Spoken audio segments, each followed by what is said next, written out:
नमस्कार, मैं ब्रजमोहन शर्मा पिछले कई सालों से निरंतर बहुत सारे व्यापारी भाइयों से मिलने का सौभाग्य मिला। साथ ही मेरे ज़हन में उससे जुड़े हुए कुछ सवाल है, जो मैं आपके साथ साझा करना चाहता हूँ। बहुत सारे व्यापारियों से मुझे मिलने पर ये अनुभव हुआ या उनका ये कहना है कि हमारे यहाँ क्वालिटी नहीं बिकती है।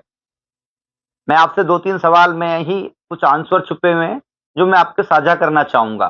जी हाँ, सब जगह क्वालिटी बिकती है, लेकिन हम लोगों ने एक स्टैंडर्ड सेट कर दिया है कि उससे आगे हम लोगों को नहीं जाना है। मैं आपसे कुछ पूछना चाहता हूँ।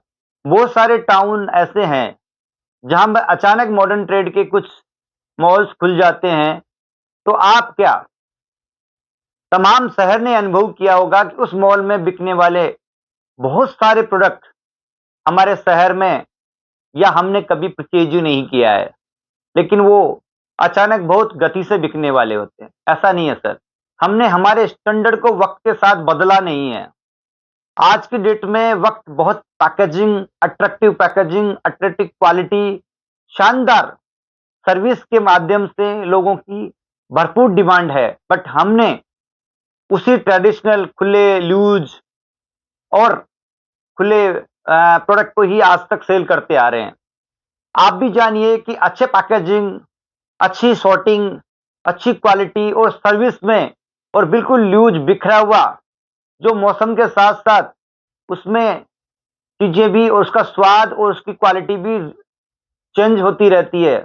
उसमें और एक अच्छे पैकेजिंग में एक अच्छे ब्रांड की रेटें सेम रहने वाली है क्या?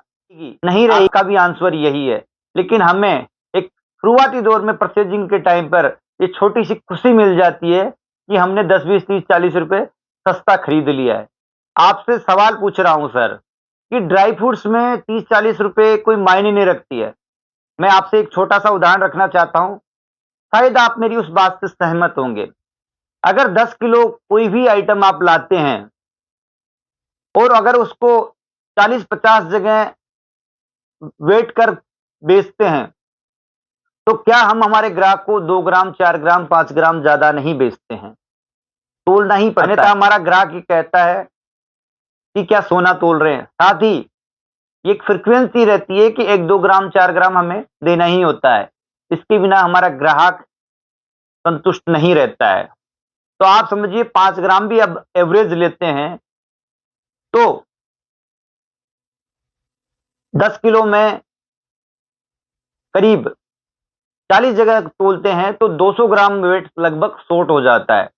अगर उस किसी भी आइटम को ₹1000 किलो भी एवरेज माने, तो आप समझिए लगभग 2% कम हो गया है। यानी कि ₹20 किलो का इफ़ेक्ट उस प्रोडक्ट के अंदर केवल वैट शॉर्ट होने का है। साथ ही बादाम को आप चेक करते होंगे, बादाम के बैग्स को आप जब भी खोलते हैं, तो आप पाते होंगे कि उसमें 30 किलो बादाम में आप उसको सॉर्टिंग करेंगे, तो किसी पे डंक लगा हुआ होता है, किसी का छिलका टूटा हुआ होता है, या तो आप पॉलिश बादाम जिस पे बिल्कुल वेल फिनिश्ड है, डेंटिंग, पेंटिंग करा हुआ माल मंगाते हैं। अन्यथा अगर आप नेचुरल विदाउट पॉलिश माल मंगाते हैं, तो मैं नहीं, आप भी इस बात पर विश्वास करते हैं कि 300 से 400 ग्राम माल उसमें सॉर्ट किया जाता है, जिस पे या तो डंक लगा हुआ है या टूटा-फूटा है, इस तरह का प्रोडक्ट छाँट लिया जाता है। अगर मैंने फिर कहा कि करीब 1.5% 1% इफ़ेक्ट करता है, उससे 8 से ₹10 किलो इफ़ेक्ट वो करता है। ₹30 की टोटलिंग मैं आपको बता चुका हूँ। साथ ही एक अच्छी पैकेजिंग में, अट्रैक्टिव पैकेज में, मौसम के साथ उसका टेस्ट और उसकी क्वालिटी नहीं बदले। दूसरी पैकेजिंग का भी एक अपना कॉस्ट है। साथ ही एक प्रोडक्ट को आप करीब 5-6 बार आपके हाथ में आता है और आपकी शॉप पे भी आता है। आपका कभी भी कोई भी एम्प्लॉयी या आप किसी प्रोडक्ट को आपका हाथ इतना फिक्स नहीं तुला हुआ है कि 250 ग्राम में सीधा लाए और 250 ग्राम हो गया, ऐसा नहीं होता है। 1 ग्राम, 2 ग्राम करते-करते 2 बार, 3 बार जाता है और उसमें या पालड़े में हाथ में रखकर उसको तोलता है। तो मैं आपसे फिर कहता हूँ, उस तरह का मैन पावर भरेंगे, तोलेंगे, पैक करेंगे, सीलिंग करेंगे, उसके बाद बारकोड्स है और साथ ही कार्टून पैकेजिंग, इसकी अपनी एक मैन पावर की कॉस्टिंग है। साथ ही एक शानदार स्टैंडिंग पाउच की भी अपनी कॉस्ट है। मैं आपसे एक सवाल पुनः रखना चाहता हूं। हम शादी ब्याह में सभी लोग जिमने जाते होंगे, खाना खाने जाते हैं। सर कोट पैंट टाई की कॉस्टिंग और आप एक सादा टी-शर्ट में जाएँगे, उसकी कॉस्टिंग का अंतर है सर। तो कस्टमर भी आपको उसी स्टैंडर्ड का पे करता है सर। आपको ये लगता है कि मैंने ₹50 सस्ता खरीद लिया, वो मेरा मार्जिन है। बिल्कुल नहीं है सर वो मार्जिन। इस बात को आप बिल्कुल मान लीजिए और मैं जो कह रहा हूँ, अगर इसमें ज़रा-सी भी सच्चाई है, तो आप ये मानना कि उसमें आपका मार्जिन नहीं बच रहा है, जो आप चाहते हैं। साथ ही उस प्रोडक्ट की लायबिलिटी अगर उसमें कंप्लेंट है, क्योंकि एक क्रॉप है, 001% अगर कंप्लेंट भी है, तो उसकी लायबिलिटी उस ब्रांड की और उससे रिलेटेड पैकेजिंग करने वालों की है। आप उसमें बिल्कुल भी रिस्पॉन्सिबल नहीं हैं और साथ ही अगर उस तरह की कोई चीज़ है, तो आपको अभी तक का सैटिस्फैक्शन ये मिला होगा कि हमने उसको तुरंत रिप्लेस किया है या साथ ही अ, आपकी उस असुविधा में आपके साथ खड़े रहे हैं। काम करते-करते छोटी-छोटी त्रुटियाँ आती है, ये स्वाभाविक है, बट उस पर तुरंत एक्शन लेना और जवाबदेही प्रोडक्ट की पहली प्राथमिकता रहती है। तो आपसे मैं पुनः निवेदन करता हूँ, क्यों अपने ग्राहक का स्टैंडर्ड आज हम अपग्रेड नहीं कर रहे हैं?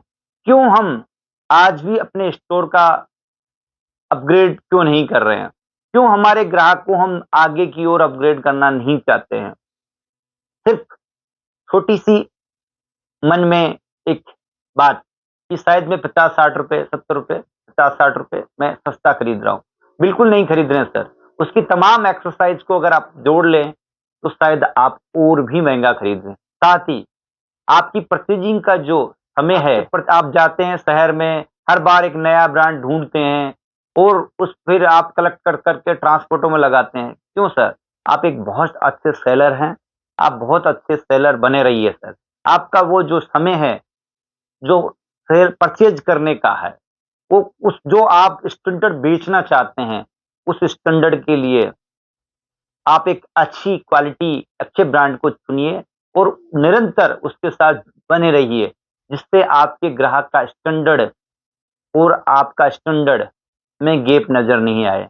हम छोटे-छोटी बचाने के चक्कर में हम मोटे-मोटे ग्राहक खो रहे हैं। तो सर ये डिसाइड करना है आपको और हमको कि हमें हमारे ग्राहक का स्टैंडर्ड अच्छा बनाए रखना है या नहीं। तो मैं उम्मीद करता हूँ कि आप मेरी बात से 100% सहमत होंगे और मुझे इस पर रिएक्शन ज़रूर देंगे कि मैं ठीक कह रहा हूँ या नहीं कह रहा हूँ। धन्यवाद।